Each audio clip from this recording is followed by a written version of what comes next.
Every week on Taste Like Home, I travel to places in Ireland to discover a family recipe. I'm here in Donegal to meet Nuala and her husband Packie, and this is the lightest box I've ever carried, so I have no clue what we're going to make. But one thing for sure, I can smell a really enticing peat fire. When you're living abroad, there's always something that reminds you of home. A piece of music, a smell, a familiar voice, a special meal. Taste Like Home is all about learning these family recipes and helping your loved ones recreate them wherever they are. This week, I'm looking forward to finding out about Nuala's family, where they live and what dish they really miss. Nuala, who's abroad in your family? It's my youngest brother, Mark. He lives in just outside Toronto in Canada. Fantastic. And he's been there 30 years now. 30 years? Yes, yes. God almighty. And is this a picture of him? That's him. He was born in 1964. And I'm just noticing the same year as we got our very first car. So that... Doesn't everybody remember their first car? Yes, yes. I even remember the registration number, JZ, you know. That's a lovely photograph of us all just on the beach near where we live now. He loves fishing and he loves fish. I think that's probably one of the things he misses most about here. And then to give you the shock, this is my brother, the beautiful young brother. This is him today. That's him with his youngest. And what are we going to cook today? Because I'm after bringing in a box with very little in it. Oh, really? Mm-hmm. Well, the reason probably for that is that most of the things we're going to be cooking today are being delivered now. Ooh! Okay. So I'm cooking for Nuala's brother Mark, who lives in Tiny Township, Ontario, Canada. Nuala, this looks kind of familiar to me, but tell me, what are we going to make? Well, we're going to make a bannock of wheaten bread, just like my mum used to do it. Flour a loaf tin to stop your loaf sticking. Then into a bowl add the stone ground wholemeal, weigh out the plain flour, add the caster sugar, the bread soda and the salt. My mum always said that if you sieve it, it lets the air in. That's right, yes. And also you're getting the lumps out of the soda. You're quite right, yes, and there always are lumps. That's a very fancy spoon there. Oh, my mum's as well, believe it or not. Do you find that though you end up using particular utensils that you grew up with? Oh, very much so. And if you miss them in the kitchen, if they're gone or you mislay them, absolutely, yes. the rest of it won't function properly. Add the wheat bran and mix. Add the vegetable oil to the buttermilk, pour into the flour mixture, stir well and spoon into a loaf tin. Then it's into the oven for 40 minutes. I do have a partner in this crime, and that's my husband, Patrick. Ah. Yep. So I think he's due any minute. At least I hope he's due immediately, in fact. And that is my lovely. Dear, is it? And you just and that's pop it in you the don't oven. flatten or anything, just goes in the way it is. Love it. That's it.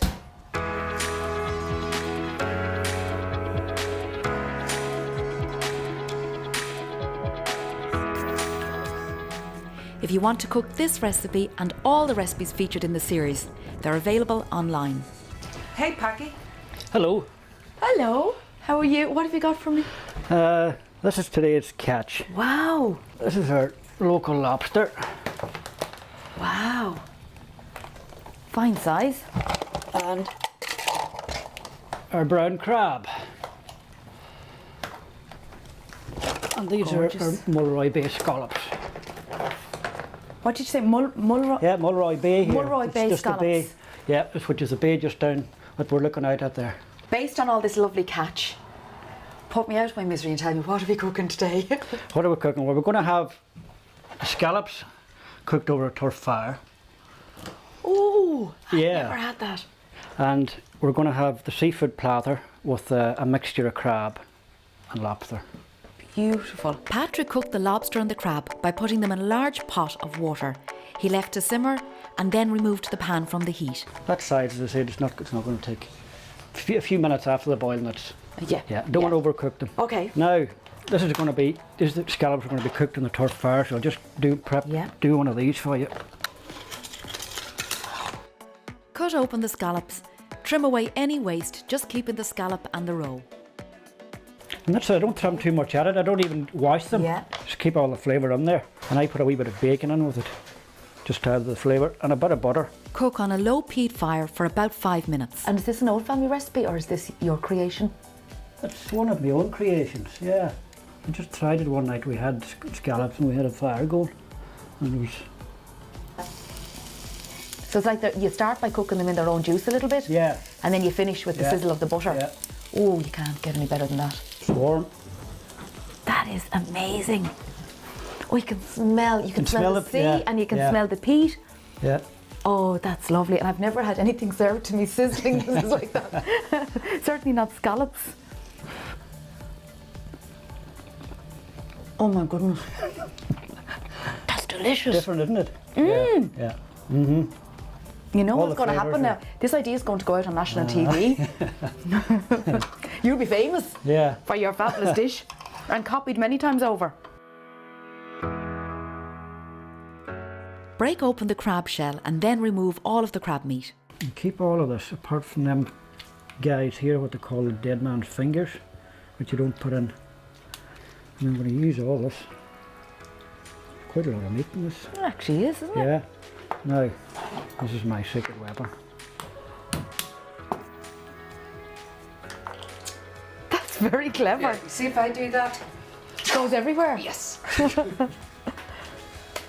Okay, clear the area. Okay.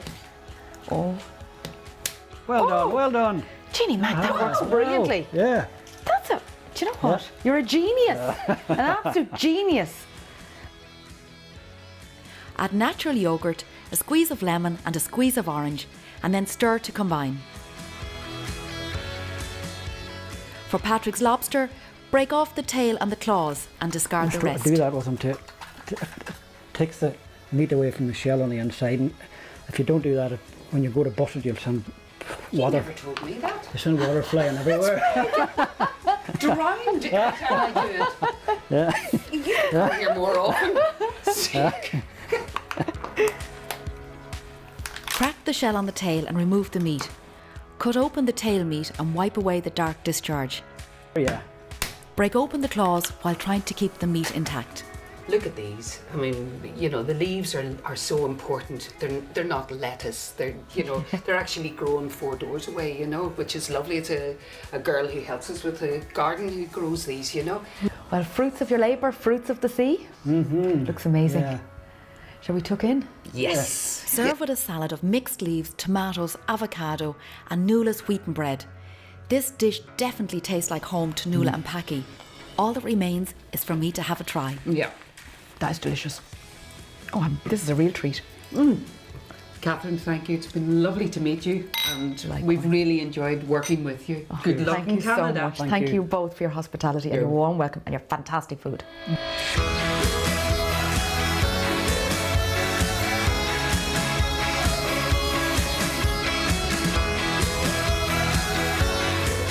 A few hours north of Mississauga is the beautiful Tiny Township, home to Nuala's brother Mark.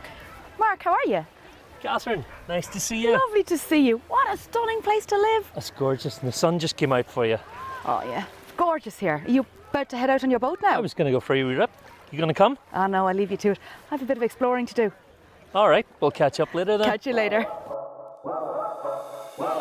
This rural region of Ontario is a haven for mountain bikers and kite surfers in the summer and skiers in the winter. And it's renowned for the production of Canada's most famous food. When you're in Canada, the first thing you think of is maple syrup. But where does it come from? Well, I'm here to meet Kent, who's going to tell me all about it. Hi, Kent. Hi. How old would this tree be? This one would be about 60 years old. Really? Yeah, Okay. And you've got a whole forest of them here. we do. We have 5,000 trees here. So you have to drill a hole. Yep. We'll find a good spot here. This looks good. We'll drill a nice clean hole, and then we'll hammer in a spile, and hopefully we get some sap. And then this is called a spile. We take this and we hammer it into the tree. This is why they call it tap in the tree. When at the very last, it makes a kind of unique tapping sound. So that's why they call it tapping the tree. Then we hang a bucket on it, and that's which collects the sap. And then we also apply a lid so no debris, a leaf or a branch will fall into it while the sap's collecting. How much sap would you get from a typical tree? On a normal day, on a good day of syrup season, you would get about 1 gallon to 2 gallons of sap out of the tree. But to make maple syrup, it's 40 to 1. So if you had 40 gallons of sap and you boiled that down, you'd only make 1 gallon of syrup. So you have to get rid of 39 gallons of water. On average, you would get about 1 liter of finished syrup per tree. And is it just maple syrup, or is it just for putting on pancakes? No, there's many other things you can make with the syrup, but instead of talking about them, let's go up and we'll taste them and we'll show you. Best idea all day.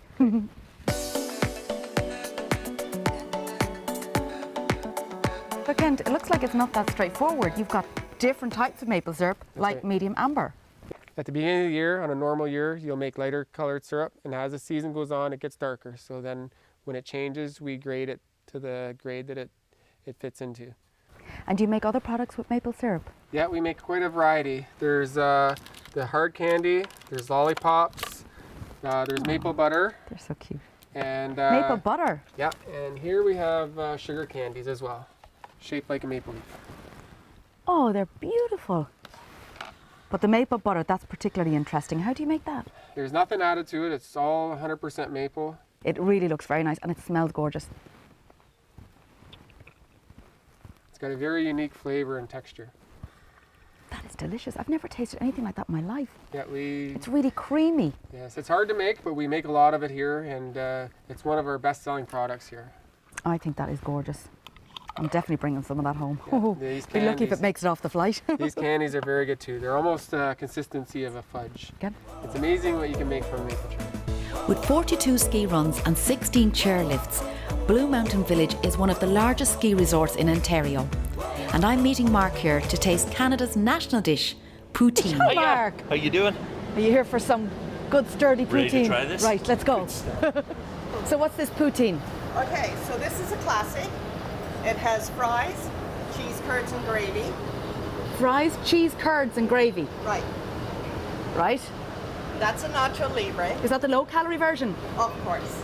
Yeah. That is fries, beef chili, nacho cheese, guacamole, sour cream, and green onions.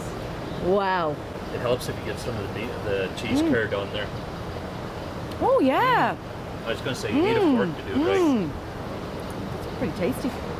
That's really unusual, cheese curd with chips, isn't it? Yeah. I like the other one, the traditional. It's very, very colourful here, isn't it? It is, yeah. It's nothing at all like you'd see back home. Nothing at all like it. It's neat too, in the winter this gets frozen and they hold pond hockey tournaments. So like you and a bunch of your mates get together and you need like whatever 6 on the team and they all turn up and there's hundreds of teams and they play all day long. It's like a knockout contest and they'll have maybe 10 rinks scraped off the ice and they just play and play and play and it's so much fun to watch. See, that's the lovely thing about here, that you've got all the seasons. You can do your winter sports, you can do your water sports in the summer, you have your mountain hiking, your cycling. The climate lends itself to getting out and about, doesn't it? Yeah, and you kind of have to because it gets very lonely stuck indoors when it's -20. But that's It's lovely. beautiful out Yeah, here, and in the winter yeah. as well, all the patios are open. So you're wearing your snowboard gear, so you just take your food and your pint and away you go outside and sit and drink really quickly before it freezes. You would freeze? Great. Surprisingly green considering you've a hot summer, isn't it? It is, yeah, and it's surprising for me. This is actually the first time I've ever ridden up here in the summer. Normally I'm all clad in snowboard gear, and it's a very, very different look. Most of the time you're sitting here watching people fall and going, oh God, look at him, they're never going to survive that. And how big is the lake? Well, this is only a tiny piece of it. Georgian Oh. Bay is only a tiny piece of Lake Huron. It's way up there. This is just a wee puddle. Home is right round the far side of the bay, right over there.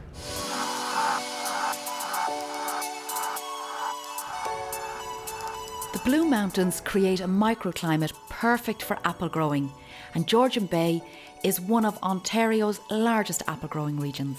Yeah. Hello. Hello. Here is our caramel apple cinnamon buns for you to try. Oh my This goodness. is our featured item from our apple pie trail that we're part of that's for this area.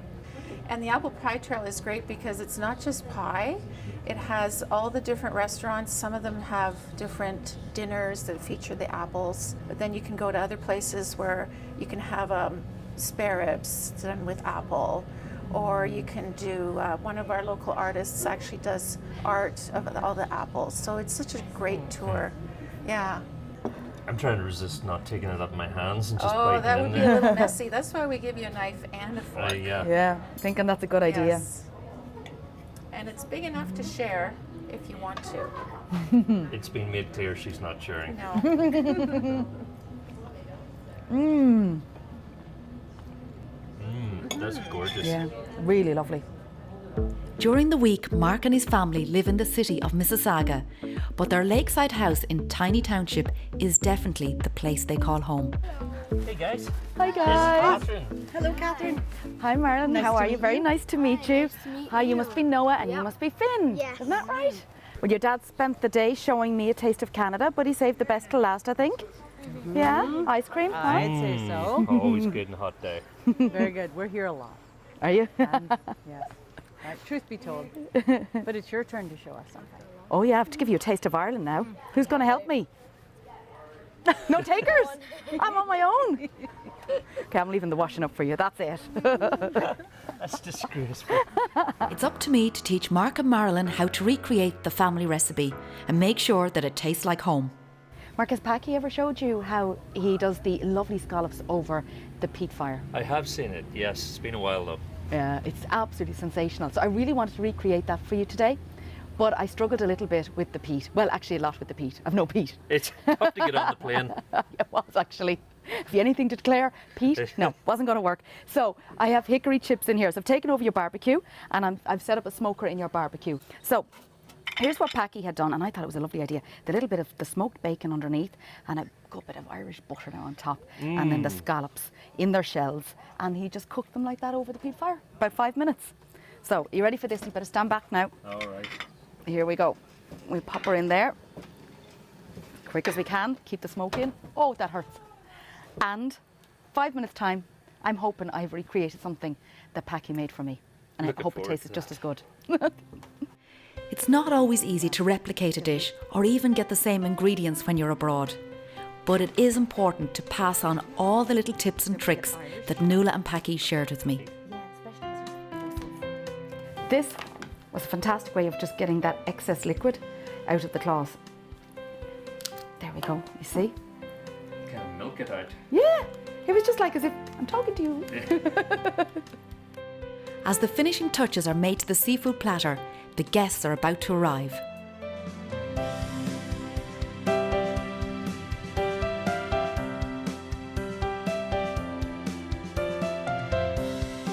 Mark's guests have already arrived. The thing is, I've gone a step too far in organising a taste of home because I seem to have organised the rain as well. We're supposed to be sitting outside having a lovely sunset view of the beautiful bay, but we're going to be inside.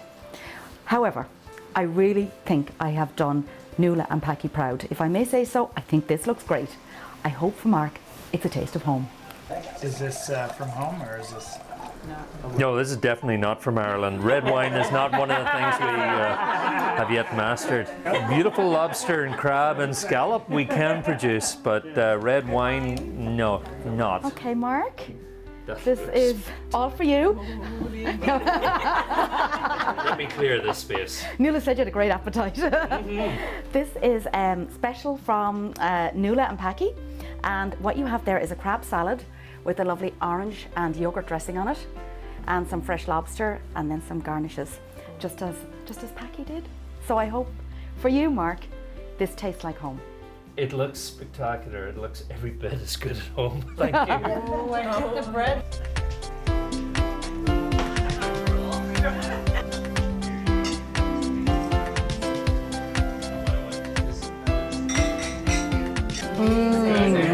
I don't understand why Mark left home if this is what home tastes like. This is amazing.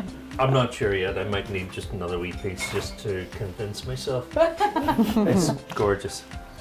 Does it taste like home to you? You know what? The seafood's incredible. But what really tastes like home is the wheaten bread. It was. Well, I have another little treat for you here. I wanted to bring you another little taste of home or a taste of Ireland, so I chose salmon because Ireland is so famous for its wonderful salmon. But I brought some new flavours into it. So what you have here is, and I'll give you points if you can say it backwards, it's sesame salmon with a seasonal salsa. If you want to cook this recipe and all the recipes featured in the series, they're available online.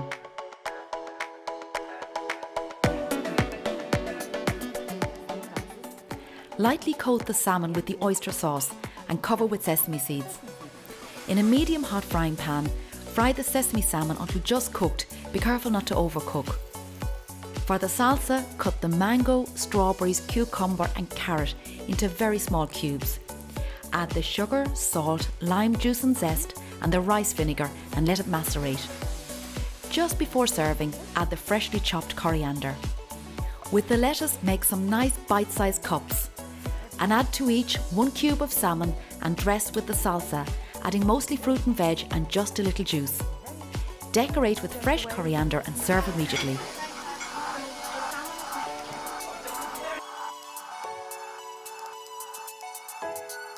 And the verdict is? The salmon like that doesn't come around too many days a week, does it? No.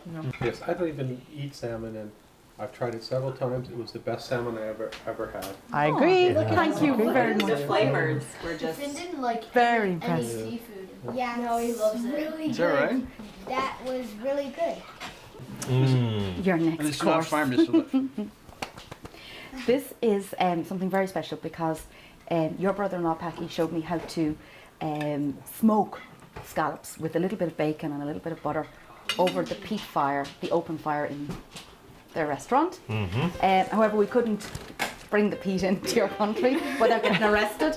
So we still smoke them though with the lovely hickory smoke. So I hope you enjoy them. Having swapped Packie's peat for hickory wood chips, will the smoky flavour still ring true? the smoke in there is unreal. Smoke does come through nicely. Yeah. Yes, it does. Yeah. That is true. That was the showstopper, I think. This actually added some flavour to it. Yeah. And it's a nice subtle flavour. I like it. Yeah. I like it a lot. I'm delighted now. Well, the children really liked it, and that's always a good sign. Avery's still going. You're free, Avery. I don't believe it. You're right. The world's most expensive child. Thank you to Nuala and Packie, and add a special thank you to Catherine because my mum was the big influence in our family for cooking, and today was her birthday. So thank you. She would have been very proud. I'm very happy. The comments on the food were so complimentary, and it looks like they're going to be here for another little while, so it's my time to slip off. On next week's show, we're going vegetarian as I bring a nettle soup from Donegal in County Carlow to a houseboat in London.